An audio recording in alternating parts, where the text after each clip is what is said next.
అందరికీ నమస్కారం. నేను మీ కొట్టే కావ్య. గత కొంతకాలంగా రెండు తెలుగు రాష్ట్రాల్లో కూడా ఉన్నటువంటి రాజకీయాలను పరిశీలిస్తూ ఉంటే ఒక పెద్ద షో ఏదో సీజన్స్ వైజ్గా జరుగుతున్నట్టు కనిపిస్తుంది. ఎందుకంటే అది కూడా ఏంటంటే పవన్ని తిట్టు, పబ్లిసిటీ పట్టు. ఫైనల్గా ఇదంతా జరిగిన తర్వాత ప్రజలిస్తున్నటువంటి తీర్పు ఎలాగుందంటే అలా పవన్ని విమర్శించిన వాళ్ళందరి యొక్క పరువు పోగొట్టడం, ఇది ప్రజల తీర్పు. సరే, దీనికి బెస్ట్ ఎగ్జాంపుల్ కనుక మనం చూసుకుంటూ ఉంటే ఏపీలో గత ప్రభుత్వ హయాంలో వైసీపీ పార్టీకి నేనే అధ్యక్షుణ్ణి అని చెప్పుకునేటటువంటి జగన్మోహన్ రెడ్డి గారి దగ్గర నుంచి ఆ పార్టీలో నేడు మాజీ ఎమ్మెల్యేలు మంత్రులుగా మిగిలిపోయినటువంటి పేర్ని నాని కావచ్చు, లేకపోతే రోజా కావచ్చు, అంబటి కావచ్చు, ఇలా చాలామంది యొక్క జీవితాలు ఎలా మారిపోయాయో, వాళ్ళ తలరాత్రి ఎలా మారిపోయారో మనం చూస్తూనే ఉన్నాం. పవన్ కళ్యాణ్ గారిని రోడ్డు మీద నడవనివ్వమన్నారు, హోటల్ నుంచి బయటకు రానివ్వమన్నారు, ఆయన సినిమాల్ని అసలు ఎలా రిలీజ్ అయితే చూస్తామన్నారు. దానికి పవన్ కళ్యాణ్ గారు ఆయన వెంట్రుకతో సమాధానం అనేలాగా మాట్లాడటము, ఇక అదే ప్రభుత్వ హయాంలో పనిచేస్తున్నటువంటి ప్రభుత్వ ఉద్యోగుల్ని తన సినిమా గేట్ల దగ్గర టిక్కెట్లు కూడా అమ్ముకునేలాగా చేసేటటువంటి ఘనత పవన్ కళ్యాణ్ గారిది. ఇప్పుడు వాళ్ళంతా కూడా కనుమరుగైపోయారు. మరిక అదే వైసీపీ నేతల యొక్క పంథాని, వాళ్ళ యొక్క ఆలోచనని ఇప్పుడు ప్రస్తుతం తెలంగాణలో కొంతమంది నేతలు కోరుకుంటున్నట్లయితే కనిపిస్తుంది. పవన్ కళ్యాణ్ గారు ఏంటి, ఆయన మాట తీరేంటి, ఆయన యొక్క వ్యవహార శైలి ఎలా ఉంటుందో రెండు తెలుగు రాష్ట్రాలకి ప్రత్యేకంగా చెప్పాల్సిన అవసరం లేదు. రాజకీయాల కోసం అడ్డదిడ్డంగా మాట్లాడి ప్రజల యొక్క మనోభావాలు దెబ్బతీసేలా ఆయన ఎప్పుడు చేయరు కూడా. సరే, ఈ విషయం ఇప్పుడు ప్రస్తావించడానికి మూల కారణమైనటువంటి పవన్ కళ్యాణ్ గారు రాజోల పర్యటనలో అసలు తెలంగాణ ప్రజల గురించి కానీ, ఆ నాయకుల గురించి కానీ, రెండు ప్రాంతాల ప్రజల యొక్క మనోభావాలు దెబ్బతినేలాగా ఈరోజు పవన్ కళ్యాణ్ గారు వ్యవహరించారని చెప్పనంటూ తెలంగాణలో ఉన్నటువంటి బీఆర్ఎస్ కావచ్చు, కాంగ్రెస్ నేతలు కావచ్చు, చాలామంది పవన్ కళ్యాణ్ గారిని విపరీతంగా విమర్శిస్తున్నారు. సరే, అందుకు మూలమైనటువంటి వీడియోని ఒకసారి మనం చూసి ఆ తర్వాత వీళ్ళందరికీ కూడా ఒక కరెక్ట్ ఆన్సర్ అయితే ఇద్దాం. రాష్ట్రం విడిపోవడానికి కూడా కారణం గోదావరి జిల్లాలో పచ్చదనం. ఆ శాపం తగిలేసినట్టుంది. ఈరోజు గోదావరి జిల్లాలో మొత్తం కొబ్బరి చెట్లతోటి, తెలంగాణ నాయకులంతా అంటే కొబ్బరి చెట్లతో చాలా ఆనందంగా ఉంటుంది, మీరు ఉంటుందని పచ్చదనంతో చాలా బాగుంటుందండి. ఈరోజు కొబ్బరి చెట్లు ముండలు కూడా లేవు, అంత దిష్టి తగిలింది కోనసీమకి. సో నాకు నిజంగా చాలా బాగా,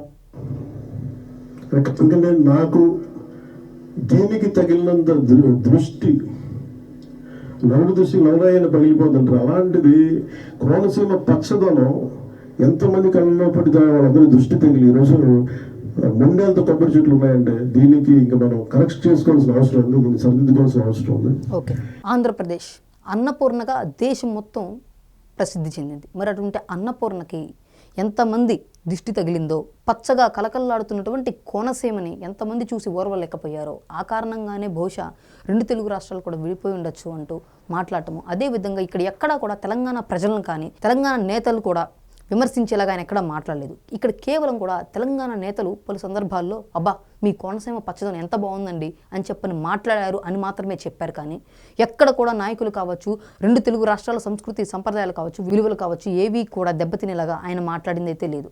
బహుశా ఈ వీడియో ఇంత క్లియర్గా ఉన్నప్పటికీ మరి ఎందుకు తెలంగాణలో ఉన్నటువంటి నేతల యొక్క మనోభావాలు దెబ్బతిన్నాయి, ఈ విషయాన్ని ప్రజలు కూడా పెద్దగా పట్టించుకోలేదు. కేవలము బహుశా రేపు తెలంగాణలో లోకల్ బాడీ ఎలక్షన్స్ వస్తున్న నేపథ్యంలోనే పవన్ కళ్యాణ్ గారు ఊసెత్తుకుంటే బాగా పబ్లిసిటీ అవ్వచ్చు అన్న యొక్క ఈ ధోరణితోనే ఒక పక్క తెలంగాణలో సినిమాటోగ్రఫీ మంత్రిగా ఉన్నటువంటి కోమటిరెడ్డి గారు వ్యాఖ్యానిస్తూ పవన్ కళ్యాణ్ గారి సినిమాలు ఆడనివ్వము అని చెప్పని మాట్లాడారు. ఆయన క్షమాపణలు చెప్పాలని కోరుకున్నారు. మాకు తెలియగలుగుతున్నాం సార్, ఈరోజు తెలంగాణ కావచ్చు, ఏపీ కావచ్చు, రెండు తెలుగు రాష్ట్రాలు ఉన్నటువంటి హీరోల్లో వాళ్ళ యొక్క సినిమా యొక్క జీవితంలో ఏ ఒక్క హీరో అయినా ఆ కోనసీమ ప్రాంతంలో షూటింగ్ చేయని హీరో ఎవరైనా ఉంటారా? అసలు ఉన్నారా? సరే, సినిమాటోగ్రఫీ మంత్రిగా మీరు ఉన్నారు కదా, పవన్ కళ్యాణ్ గారు తన యొక్క సినిమాలకు సంబంధించి ఎన్ని కోట్ల రూపాయలని ట్యాక్స్ రూపంలో ఈ ప్రభుత్వానికి పే చేసి ఉంటారు. అంతేకాదు వరదలు కావచ్చు, ఏమైనా విపత్తులు కావచ్చు, ఇలా వచ్చినప్పుడు పవన్ కళ్యాణ్ గారు ఈ రెండు తెలుగు రాష్ట్రాలను కూడా తనకు రెండు కళ్ళుగా భావిస్తారు. ఏ రాష్ట్రం ఎక్కువ, ఏ రాష్ట్రం తక్కువగా చూసుకోకుండా కోట్ల రూపాయలని ప్రభుత్వానికి విరాళంగా ఇస్తూనే ఉన్నారు. ఎక్కడా కూడా ఎవరిని కూడా తక్కువ చేసింది కూడా లేదు. తన జన సైనికులకి సైతం కూడా ఆపదలో ఉన్నప్పుడు ప్రజలకి అండగా ఉండండి, ఎక్కడ కూడా ప్రాంతీయ భేదాలు చూపించొద్దు అని చెప్పని మాట్లాడుతుంటాడు.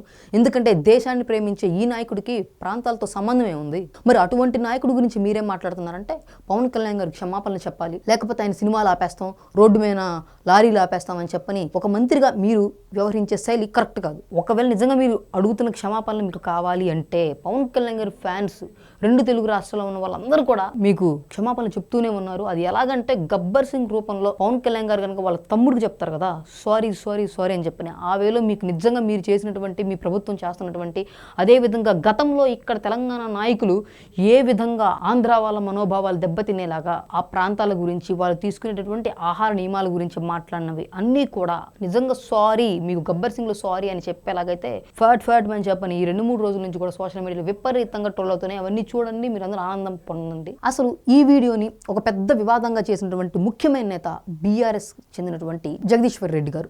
మరి బీఆర్ఎస్ కాంగ్రెస్ మీ ఇద్దరి మధ్య మాటా యుద్ధాలు చేసుకుంటూ ఎలక్షన్స్కి ఎలా ఓట్లు రాబట్టుకోవాలి మీ ప్రయత్నాలు మీరు చేసుకోండి, తప్పులేదు. కానీ అసలు తన జనసేన పార్టీ ప్రస్థానాన్ని మొదలు పెట్టిందే ఈ తెలంగాణ గడ్డ నుంచి. ప్రతి ఒక్క జన సైనికుడి గుండెల్లో మారుమోగేటటువంటి జనసేన పాట తెలంగాణ గడ్డమైన పాతిన జెండా, ఆంధ్ర రాష్ట్ర అభివృద్ధికి అండాదండ అంటూ ఆ పాటలోనే తన జనసేన పార్టీని, తన తెలంగాణ స్ఫూర్తిని నింపుకుని నిత్యం ప్రజల కోసం పరితపించే పవన్ కళ్యాణ్ గారిని మీరందరూ ఈరోజు విమర్శిస్తూ ఉన్నారు. మరి దీనికి సైతం జనసేన పార్టీ నుంచి ఒక అఫీషియల్ లెటర్ ప్యాడ్ రావడము, సో ఇక్కడ ప్రజలందరూ కూడా జాగ్రత్తగా గమనించండి, పవన్ కళ్యాణ్ గారి మాటలను వక్రీకరిస్తున్నారని చెప్పని అటెన్షన్గా ఈ లెటర్ ప్యాడ్ని రిలీజ్ చేశారు. అయితే ఇలా ఎటువంటి అకారణంగా పవన్ కళ్యాణ్ గారు లాంటి మనుషుల్ని, ఆయన లాంటి వ్యక్తిత్వం ఉన్న వాళ్ళని విమర్శిస్తే దాని ఫలితం ఎలా ఉంటుందో ఏపీలో జగన్ అండ్ కో బ్యాచ్కి చాలా బాగా తెలుసు.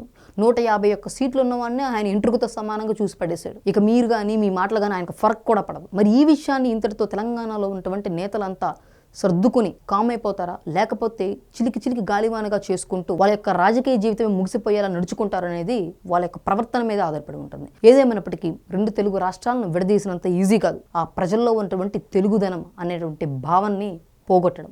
సరే, మొత్తానికి ఈ వీడియో కనుక మీకు నచ్చినట్లయితే లైక్ చేయండి, షేర్ చేయండి, మీ విలువైన అభిప్రాయాన్ని కామెంట్ రూపంలో తెలియచేయండి. Thank you.